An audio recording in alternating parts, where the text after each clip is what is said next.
before you look away, there are two extremely neglected side dishes that will not only save your dinner, but also bring you endless joy. The extremely strange, yet surprisingly delicious, British bread sauce. But first things first. To bring a few tears to your eye, we clean and finely chop 300 grams or 1 large onion. While you're at it, crush 2 cloves of garlic. Add a large knob of butter to a pan, as well as a little, but not too little, olive oil. In goes the onion and let it sweat on medium heat. Add a pinch of salt and often mix it around. If you can find it, half a cup of sage leaves is optional but highly necessary, as well as a few blades of fresh rosemary. Give that a very thorough chopping with your favorite blunt knife before adding it along with the garlic to the sweaty onions. No Christmas is complete without a few chestnuts. Maybe not roasting on an open fire, but at least entering you in a meaningful way. We have 2 little packs here amounting to roughly 160 grams or 1 cup's worth. Give it a little chop, taking care not to be too perfect.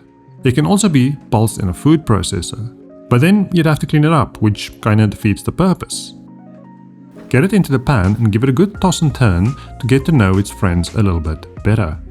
Season with a few grindings of black pepper, as well as non-negotiably a grating of fresh nutmeg. Set that aside to cool for now, while you fill a bowl with 200 milliliters of milk. Of course, for a vegan version, you'll be using chicken's milk instead. Into the milk goes 200 grams or about 2 handfuls of bread. This could be any bread, as long as it's soft crumb. Remove the crust if you like, then break it up and soak it in the milk for 10 minutes until soft. For meat, I like using a mixed mince of pork and veal, but use whatever your diet allows. In it goes with the soaked bread, as well as add the onion and chestnut mix, which should be room temperature by now. Don't add it while it's hot, it'll cause problems. And those are easier to avoid than dealing with them later on. Especially because we add in 2 large eggs, preferably without any shell. Season again, then give the whole thing a good mixing to combine. It should be quite soft and, dare I say, moist. Now you can cook this like a meatloaf and bake it in a pan. Or what I like doing is wrap it up in a piece of parchment paper, wrapped in foil, and formed into a log or sausage if you like. You can watch that all in half speed again to get the technique down. This recipe makes 2 to 3 healthy-sized sausages. Bake it in the oven at 180 degrees Celsius or 356 degrees Fahrenheit for about 30 minutes or until the internal temperature reaches 70 degrees Celsius or 158 degrees Fahrenheit. A temperature probe makes a great gift for Christmas. While the oven's on and the stuffing's cooking, we have time to make the weirdest, most satisfying sauce of all time. Remove the crust from 300 grams of bread. Chop it up and dry it in the oven for a few minutes without browning it. While the bread is drying and potentially burning, chop up 1 large onion, indiscriminately as you wish, followed by 120 grams or 1 stick of butter.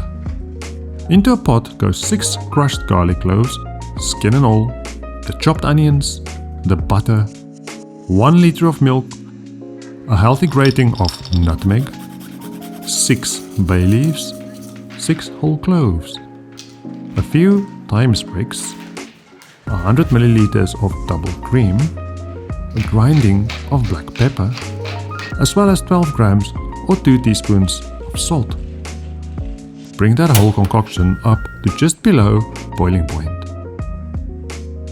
and let it sit to infuse for 15 to 30 minutes. Once infused, strain it through a sieve to remove the solids. Get it back into the pot and reheat.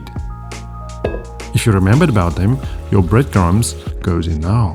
The kitchen timer is also a timeless gift. Whisk in the bread until it breaks up in the milk infusion. It It should be slightly chunky, but if you want smooth, give it a blend with a stick blender. By now your stuffing will be well and truly cooked, if not burnt. Again, a timer and a probe are great gifts, both linked for your easy enjoyment in the description. I like slicing the stuffing into thick rounds, but you can also break it up for a more rustic look.